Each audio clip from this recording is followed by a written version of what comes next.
Well, good morning, everyone. How are you? Once again, welcome to another live here this morning. Hope you're having a great start to your week and your day. And that's always good. I think we're going to have some question and answer Monday. Mike from Norland. Brahim, how are ya? And Andrea, Niagara Falls, good morning to you guys. Always appreciate it. When you come on, as you get your notifications, Lori Lee, Ventura, California, Madeleine, Kippawa, Kevin, how are you?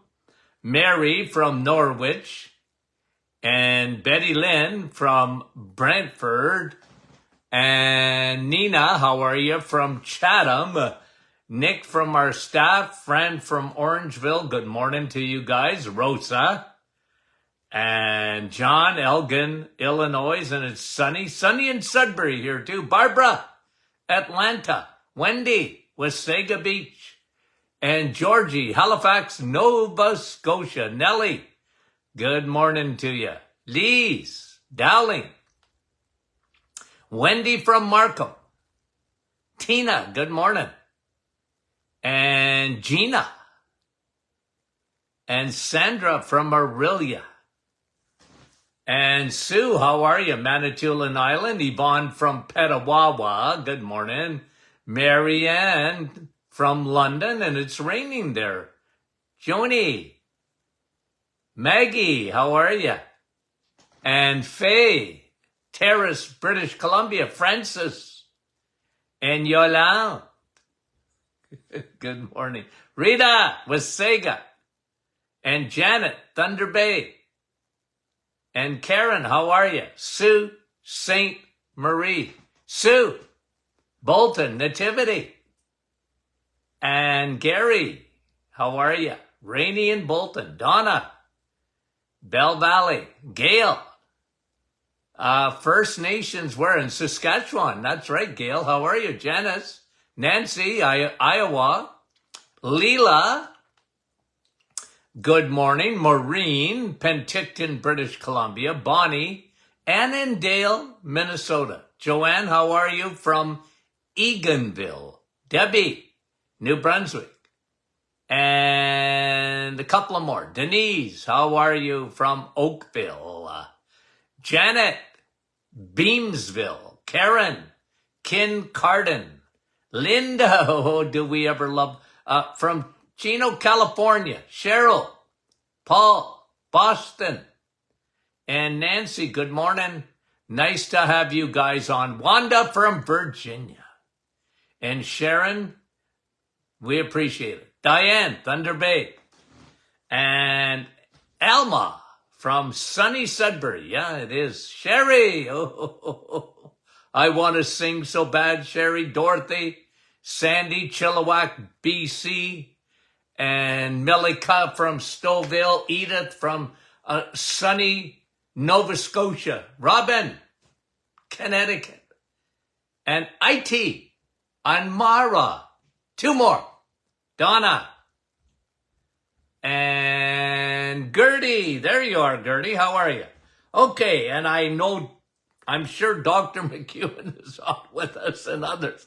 I miss you. Hey, Chantal, how are you? Okay, now let's get back to the questions. We didn't finish up on Monday. So we didn't finish up on Friday. Okay, let me just see where we are here. And then I will go. We did this, we did that. Okay. Deej. At least that's the way my staff spelled it. D-E-E-J. Deej, I guess. How are you? And if I mispronounce that, you just send something in to tell me how to say it right. Okay, has anyone heard of a basal ganglia hemorrhagic stroke? Yeah, I certainly have, and it's an area of the brain that usually affects your motor skills, muscles, speech. Very serious stroke. And look, someone that's had a stroke, okay, and never, especially a serious one like this one would be, it's the area of the brain that's affected, not good. How much recuperation can take place, you need the grace of God. I can tell you that. Now, let me just spend a short period of time. What do we do to prevent stroke as much as possible? How do we prevent a stroke? Okay? One of the biggest factors in strokes are high blood pressure. Okay? And I think you might have even my son-in-law had this stroke on April the 13th. It was from high blood pressure. Yeah. Biggest factor. And high blood pressure over a period of time, think of it, okay, puts such stress on those blood vessels. And you want to do everything you can to get your blood pressure down. And, I know that about 40-50% of the population are on some kind of medication, blood pressure control medication. And look, I'm not saying not to do it. I want you to keep your blood pressure under control. Now, from a natural perspective, here's me.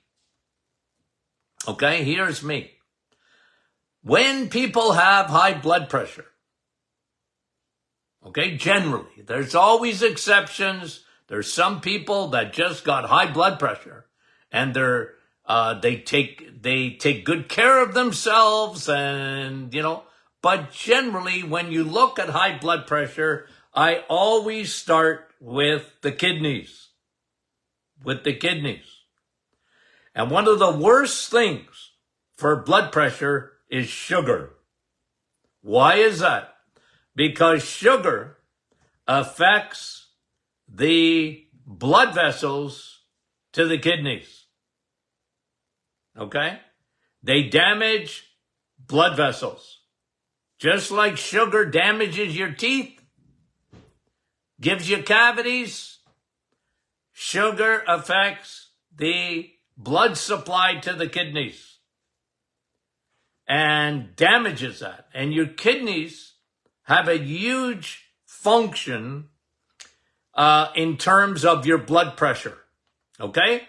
And doctors, for years and even today, often will restrict salt when salt is not the problem.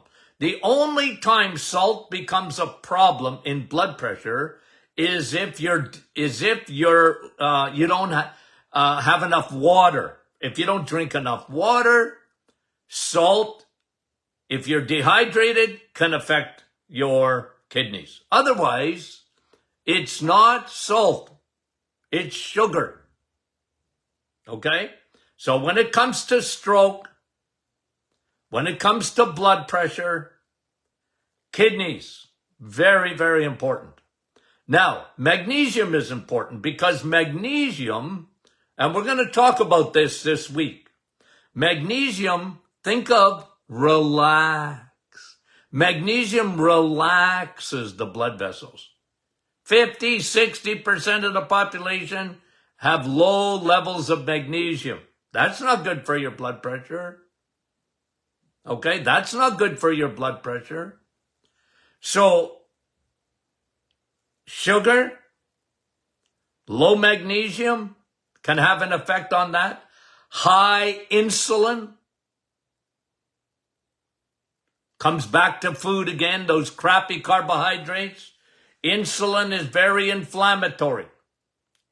Insulin resistance. And your body will hold on to salt. And, causes edema, causes extra pressure on the blood vessels. So those are the things that you can do. Vitamin D elevates your nitric oxide. What is nitric oxide? Opens up the blood vessels, Think of nitroglycerin. Causes an explosion. Boom. It opens up your blood vessels. Vitamin D and strokes.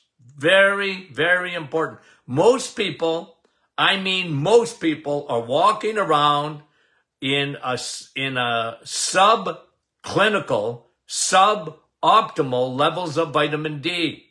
People don't know it because rarely do they ever get their vitamin D tested.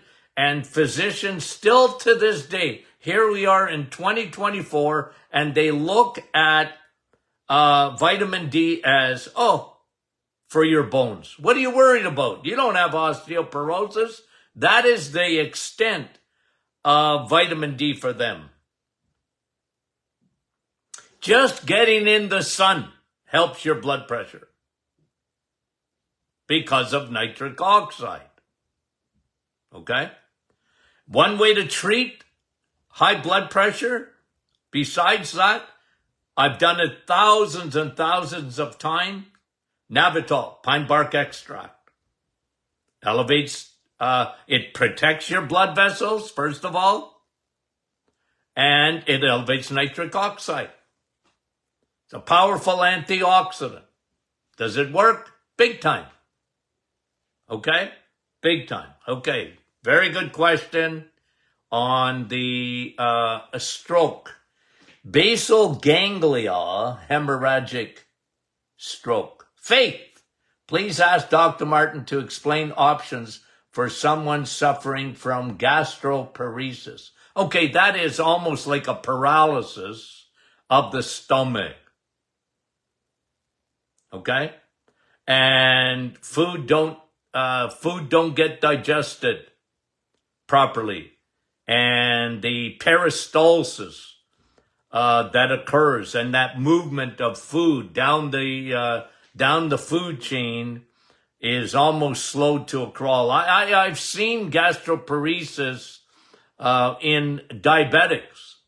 Again, how does that happen? Well, when you think of nerves, you still have to have, you see, in the eyes, think of it, okay? What makes eyes function more than anything else? Blood supply, just like the kidneys. What affects blood supply? Okay? Sugar. Okay? And ask a diabetic. And diabetics often have neurological problems like neuropathy. And more rare, gastroparesis. Blood supply, yes, to the nerves. To the nerves in the stomach. To the nerves, neuropathy in the feet. That's why diabetics get so much trouble with neuropathy. What's that got to do with nerves? Blood supply's got to do with nerves. And sugar destroys blood vessels. Okay? So with gastroparesis, I would have a patient on, they're usually very low in B12, and cut out the sugars, digestive enzymes, probiotics for that. But that's a very serious condition. Okay. Does eating asparagus, affect pH levels, good or bad? And what is a good number for pH? Now, Donna, look, I spent a lot of time in the last week talking about pH, okay? So let's just do an overview very quick. I'm glad you asked the questions, okay? When it comes, there's 3 pHs. There's more than that, but there's 3 that you need to talk about. Stomach,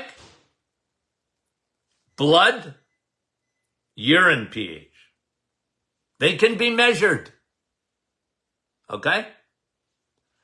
Stomach, blood, and urine pH. So you're asking a question, Donna. And most people get this completely mixed up because they don't understand it. And they read something about, oh, that's an acidic thing, like asparagus would be alkaline. Okay. And meat would be slightly acidic. Okay. What's that mean? That's the measurement of their pH. Okay. Now, can asparagus, alkaline, meat, slightly acidic, can that affect your blood pH? Absolutely not. Okay? The life of the flesh is in the blood. Blood goes everywhere. Right?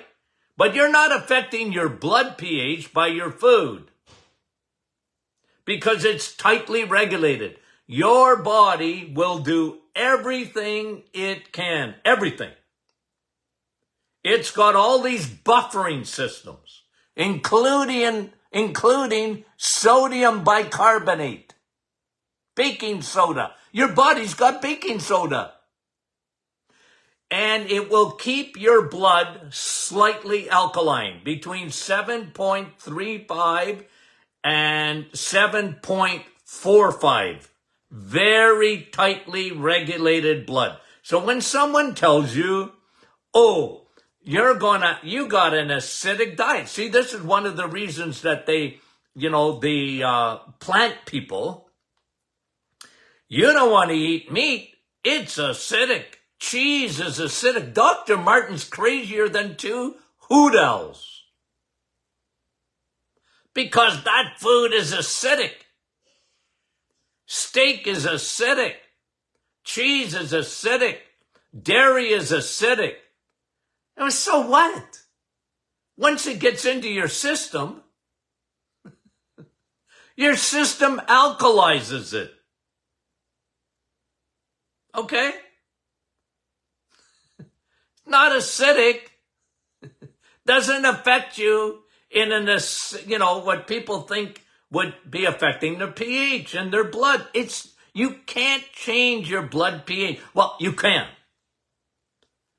When you become acidic, okay, your blood, you're dying. Don't worry about it. You're on your way out. Okay? Your body is so smart. It will not allow you to move the needle. And, when someone goes into ketoacidosis, okay? Not ketosis.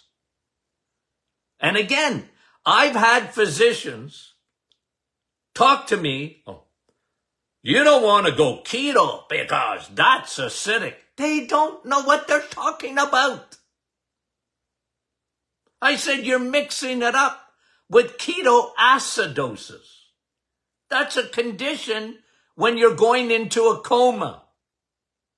Diabetics, type 1, their blood sugar's out of control, their kidneys are shutting down, and they're dying. You better fix it real fast. Okay? So that's your blood pH. Can you change it? Not really. So don't worry about it. Like if you have 10 pounds of a salad, so what? You're not changing your blood pH. Okay? So that's number one. Number two, your stomach pH. And here we talk about forever and ever the importance of your stomach pH. You want it to be very acidic.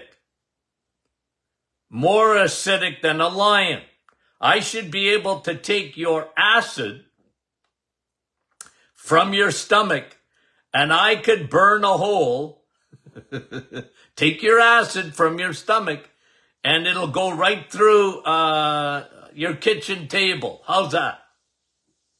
That's how acidic it is. Swallow a penny. It'll dissolve it. Or it should. The problem with the stomach pH is most people are going around, and they don't know it, with acid reflux. Ooh, I got acid reflux. Give me a Tums. Give me a Rolaids. I need relief. I want to have more pizza, so I need more Tums. I get a migraine when I think about that. And the problem is, you got acid reflux because your stomach isn't acidic enough. Hello, human beings. Okay? Is your address end with planet Earth? Does it? Do you have red blood? You do? Okay. Well, then you were meant to eat meat. How do I know that? Because of your stomach's acidity. It's a furnace. That acid, it should be between 1 and 3, and guys, when you go from 7, okay, 7 is neutral, right? 7 is neutral. 14 is alkaline, right up the chain. And, 1 is acidic. That's your pH. To come down to 1.5, let's say 1.5. I mean, it's the power of guys, it's not a matter of tomorrow I'm going to become more alkaline, and I'm going to do this, okay? Guys, it's 10 million times more acidic. Okay? And you want that acidity in your stomach. We talk about that all the time. Why do you want so much acidity in your stomach? Well, that's what mulches your food down. You're meant to eat steak to get all the vitamins and all the minerals. And to micro-size your food, you need a good stomach pH, and a very acidic one at that. Plus, it's part of your immune system. Your stomach is part of your immune system. It is, if you are really, really acidic in your stomach, you know that bacteria can't live in an acidic like that? They get killed. Why do you think one of the reasons we see so much C. difficile? People don't have enough acidity in their stomach. Why do we see so much H. pylori? People don't have enough acidity in their stomach because they're eating the wrong food. So you can change the pH of your stomach. If you have acid reflux, your pH of your stomach has gone up. It's becoming more alkaline. You don't want that. Your body says, hello, hey you, Charlie. Charlie, listen. Because you're eating carbs all the time, because you think you're a rabbit, and you're eating only the plant kingdom, you're making a mistake. Your pH in your stomach is becoming more alkaline. You don't want that. And now I'm going to turn on my proton pump inhibitors. My proton pumps, I mean. And I'm going to produce more acidity because you're eating the wrong way. And now you got acid reflux. Why do you think so many people after the reset, or even during the reset, their acidity in their stomach is changing for the good? It's becoming more acidic. That's what you want. Okay? You're not a rabbit. A cow eats grass so you don't have to. And a cow, in case you didn't learn this in high school, has 4 stomachs. 4 of them. Because it's got to eat grass. It's eating salad. Cows love salad. So you can eat steak. Okay? That's the way your body is built. Got it? Okay. So, blood, can you change it? No. Stomach, can you change it? Yes. But not going to happen overnight. Okay? You want your stomach to work properly. And you want it to be very acidic. Okay? Got that? Now let's talk about the third pH. Urine. Okay? Urine pH. Okay? And again, urine, look, if you want to measure your urine, you can. Okay? You can. I used to look at urine all the time, and I used to measure its pH. I remember I showed you last week. These are chem strips. Okay? See that? Chem strips. And pH was right at the top. This one here, okay? And you can do it. The reason I did chem strips because I was looking for, look, and I used to get my patients, they would bring me a urine, first morning urine. So I said, you get up at 4 o'clock in the morning to have a pee, that's the urine I want. Okay? Bring me that urine. I don't want you to eat. I don't even want you to drink water. I want that urine. Okay? Because that's really the only time that you measure pH of a urine. And to give you an accurate reading. Because if it should be in the morning. First morning urine should be very acidic. You're detoxing. Your body's getting rid of garbage. I used to have patients come in and their first morning urine, before water, before eating, was alkaline. I said, you don't want alkaline urine, not first thing in the morning. You want your urine to be acidic first thing in the morning. But once you eat, once you drink, your pH of your urine is going to become more alkaline. Okay? And here's the significance of that. If you have, and we'll talk about this week. I want to get into magnesium a little bit, and I'll show you what I mean by this. But in the meantime, kidneys. Okay? If you are a person that suffers with kidney stones, for example, well, you want your urine to be more alkaline. Okay? You want your urine to be more alkaline, and that's why I like potassium for that. But I'll go into that, okay? A little bit more this week. So, you got 3 pHs. Your blood, don't become a diabetic. Hello. Your blood pH is tightly regulated. You have a stomach pH, and a lot of millions and millions of people got trouble with their stomach pH because they've been told a lie about food. Don't eat eggs and don't listen to Dr. Martin, eggs, meat, and cheese. That's bad for you. It's acidic. They don't know what they're talking about.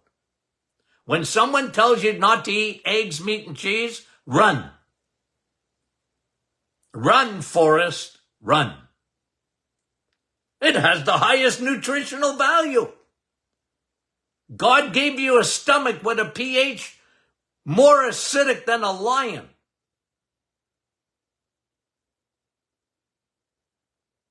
But if you don't use it, you lose it. It's like your gallbladder. I've told thousands of people, you know why you lost your gallbladder? You know why you got stones in your gallbladder? Because you bought the lie of low fat. Dr. Martin, I eat fat-free. I eat fat-free yogurt. I eat fat-free this and fat-free that. I said, yeah. And your brain is fat-free. That's why it's not working. I didn't get that personal. But I said, you don't use your gallbladder, you will lose it. Okay? You will lose it. And by the way, just coming to pH, okay? Your gallbladder is a reservoir for bile. Okay? Your liver makes bile, not your gallbladder. Your liver does. So if you lose your gallbladder, there's still hope. You lost that pouch. Okay? You lost that little holding pack for bile. But it's not the end of the world because bile doesn't come from the gallbladder. Bile comes from your liver. And bile, by the way, is alkaline. You see how smart your body is? Because your gallbladder pours alkaline. Your stomach is, or it should be, so acidic. The food comes out of there and holy moly, that is very, very acidic. Gets into your small intestine, but you see your gallbladder pours bile to neutralize that acidity. Okay? That's bile. Its pH is alkaline. Okay? Isn't it amazing how your body works? Yeah. Okay? So pH, there you got it, guys. Okay? And like I said, if you don't use your gallbladder because you bought the lie, women in the 1980s, I never seen anything like it. They started eating salad instead of meat or a little bit of chicken in their salad. But salad became the best thing since sliced bread. They were making a big mistake. They were missing the amino acids and the nutrition that you need. Now listen, Linda and Larry's, you can have salad, okay? But don't tell me it's the greatest food, because it's far from the greatest food. And when you're not getting the right fat, and you need that fat, otherwise you lose your gallbladder. And then you add hormones to the mix, hormones, too much estrogen, not enough progesterone, and guess what? That's hard on the smooth muscle of the gallbladder too. That's another reason women. Anyway, I'm getting sidetracked. I want to finish these questions. Okay. Well, Sherry's asking a good question. Dr. Martin says we can eat fruits and vegetables, just don't live on them. What does exactly, I love Sherry, what does exactly that mean? You're trying to control me, aren't you, Sherry? What does that exactly mean? Well, I'm not exactly sure.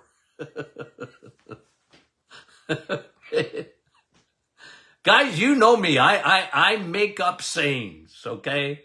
You have to understand, for years and years I had a radio show.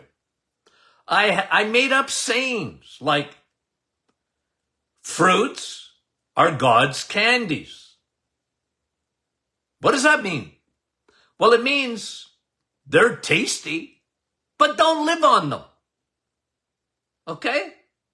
Vegetables, are they good for you? Yeah, sure. Don't live on them. What is exactly, Sherry, does that mean? Well, I'm not going to give you numbers. I'm not into numbers. Well, I'm into some numbers, but not with that. Okay? What I mean is, okay, here's what I mean, Sherry. You live on eggs, meat, cheese. That is the main ingredients of your diet. The main ones. Because protein is king. Fat don't make you fat. And cholesterol is only found in the animal kingdom, and you need cholesterol to live. Okay? So, your main food, Sherry, ought to be eggs, meat, and cheese. Now, can you eat vegetables? Sure you can. Can you have some fruit? Sure you can. Now, don't drink fruit. I don't like you drinking it. You can have a few berries in Dr. Martin's Perfect Smoothie. But I don't want you drinking orange juice, apple juice, grape juice. I don't want you drinking juice. You're not meant to drink juice. You're meant to eat fruit, not drink it. Okay? And the number one drink still today, because they didn't get the memo, is orange juice. Because they did a good job, a good marketing job. And they were very smart. And orange juice, that's the best thing for you. Yeah, but there's 50 grams of sugar in that. You might as well have a Pepsi. Don't drink it. Eat it. You can have an orange. I got no problem with you having an orange. Don't have 10 oranges in a day. Don't live on it. Okay? That's what I mean, Sherry. Okay? I don't like to give you numbers because I'm not into numbers when it comes to that.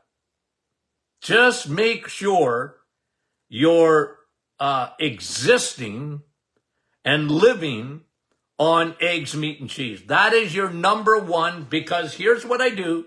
One, you have the animal kingdom, you have the plant kingdom, and you have man's kingdom of food. Go to the middle aisles of your grocery store, avoid like the plague as much as you can. I mean it. Produce, no problem. Eggs, meat, and cheese, you can have some fruits and vegetables. If you're a diabetic, limit your fruits. If your A1C is above 5.4, limit. Don't eat a lot of it. Okay? Have a treat. God's candies. That's what I mean by that. Okay? It's okay to have some fruit and vegetables, especially, Sherry, if you're in good metabolic health. Yeah, you can have that every day. I got no problem with that. Don't live on it. I might not have answered your questions. Okay, I think this is the last one. Lise, this question is for a friend. Restless legs, okay, and aching pain as soon as they lie down to rest at night. Well, usually low magnesium. That is almost classic for low levels of magnesium, low levels of B12. I found with restless legs, I got a testimony. I used to get restless legs. I had the EBGBs of the legs as soon as I went to bed. That's microcirculation. It's those little capillaries. Okay? And this is 35 years ago. Navitol, pine bark extract. For me, it fixed it almost immediately. Okay? Wasn't magnesium for me. It was that that microcirculation. And I had restless legs. I had the EBGBs. That's what I used to call them. I went to sleep, but my legs didn't. Okay. And of course, that kept you up. No fun. But that fixed it for me. Why do you think I'm such a big proponent of Pine Bark Extract? Huge, huge. I love it. Okay. Okay, guys. We didn't get past question and answer Monday. Okay, we love you dearly, guys. This is a great week coming. I got some teaching for you, and I think you'll enjoy it, and we love you. And I hope you mums had a great Mom's Day yesterday, and you deserve it. Okay? We love you dearly. We'll talk to you soon.